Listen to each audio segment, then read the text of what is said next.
Can a poem be dangerous? And if so, is it dangerous to others or is it dangerous to the reader in an inception sort of style? Welcome to Strip Cover Lit, where we squeeze the bigger picture out of literature. I'm Adrian Fort, and we are here for another poetry discussion, which will take place, of course, in the poetry discussion playlist, but also in the Emily Dickinson playlist, a playlist of videos dedicated completely to the greatest poet of all time ever. Now, the poem in question today is one that raises questions that have answers which might conflict with the meaning of life, I guess. I'm not sure exactly. It is known as The Bone That Has No Marrow, and it reads as such. The bone that has no marrow, what ultimate for that? It is not fit for table, for beggar, or for cat. A bone has obligations, as a being has the same. A marrowless assembly is culpabler than shame. But how shall finished creatures a function fresh obtain?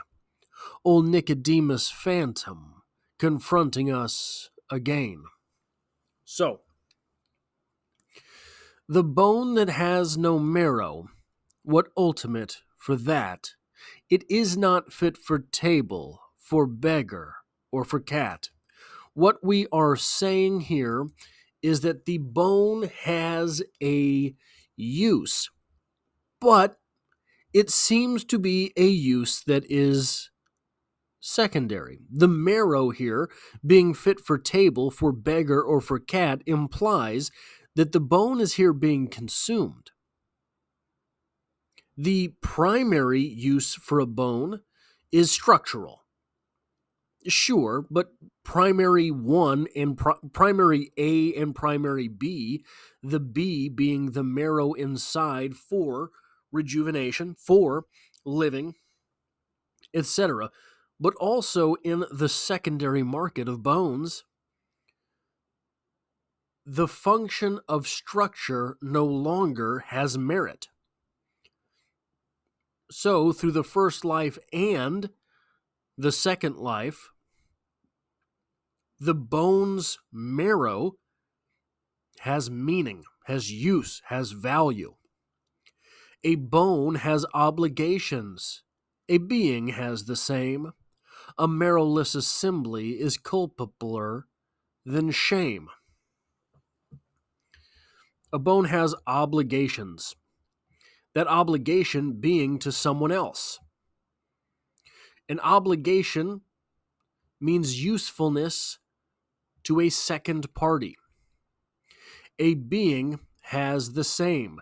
Simply by being alive, you have obligation to others. A marrowless assembly is culpabler than shame. If that bone has no marrow, it is worse than shameful. If that being has no obligation, if that being has no usefulness to others, it is worse than shame.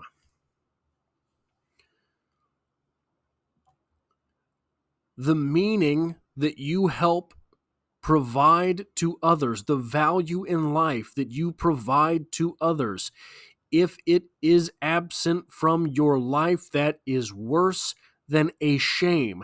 A shame is something that you have done wrong. If you have wronged someone, that is shameful. If you have not provided the meaning that an individual is obligated to provide to someone else, that is even worse than shame.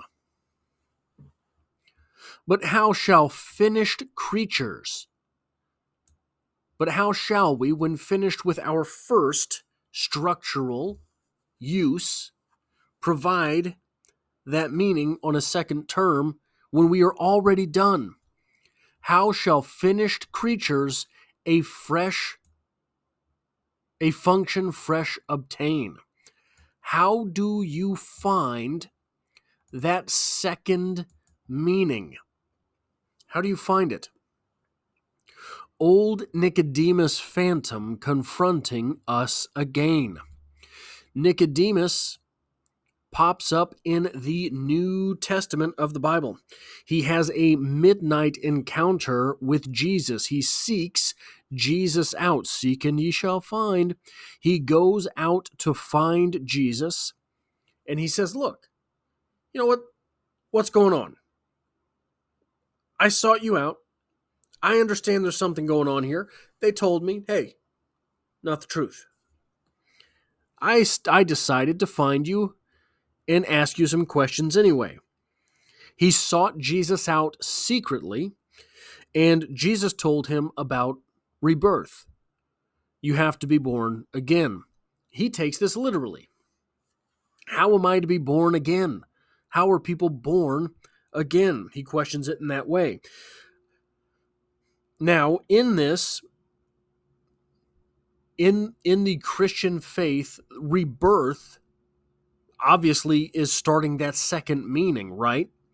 You have your first life as a bone providing structure.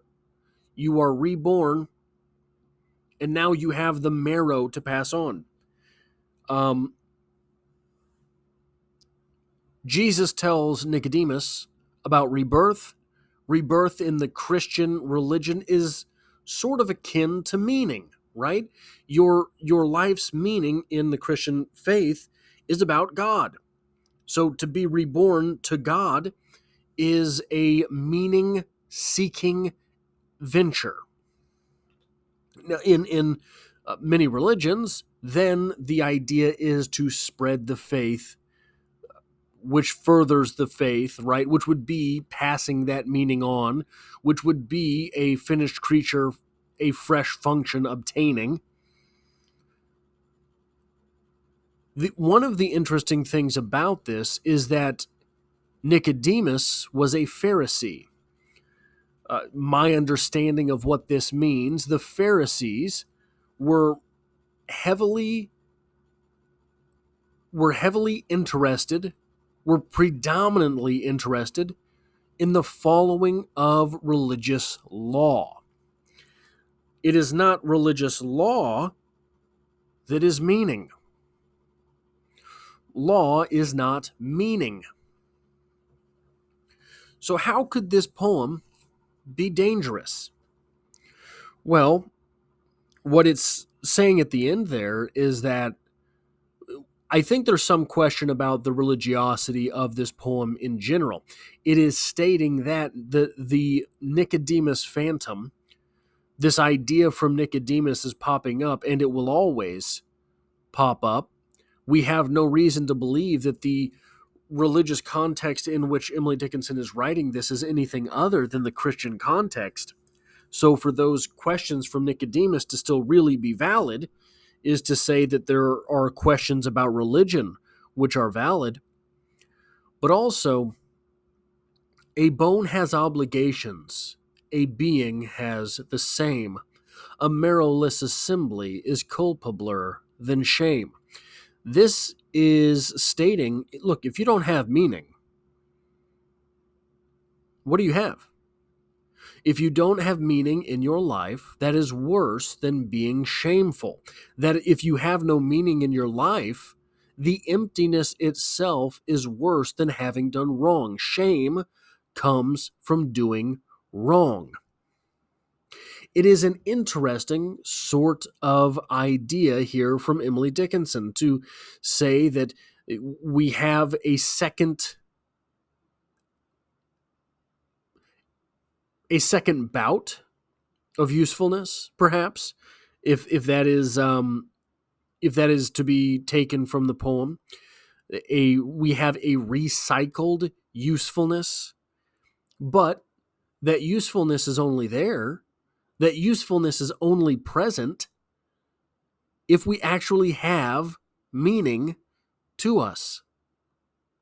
It's a very scary proposition if you don't know, if you don't have, if you don't grasp some type of meaning in your life. It's a very scary proposition if you're, to use a religious term, lost. If you are finding yourself sort of adrift on the open seas with no direction, this poem says that doesn't get much worse, but it never promises that it does get better. That's all I have for this poetry discussion. If you like or appreciate what it is that I do on the channel, hitting the like button really does help me out, as it tells YouTube to share this video with other literature lovers. If you find yourself here by chance but not design, consider hitting the subscribe button in order to stick around for more literary content. There's poetry on the channel every Monday. I'm currently going through the Finca Vigia edition by Hemingway. We just got through with Dubliners, a short story by short story read along of the James Joyce classic. We're going through Carrie right now by Stephen King. There's all sorts of things going on the channel, so be sure to hit that subscribe button if you're not subscribed already, and I hope to have you back for the next one.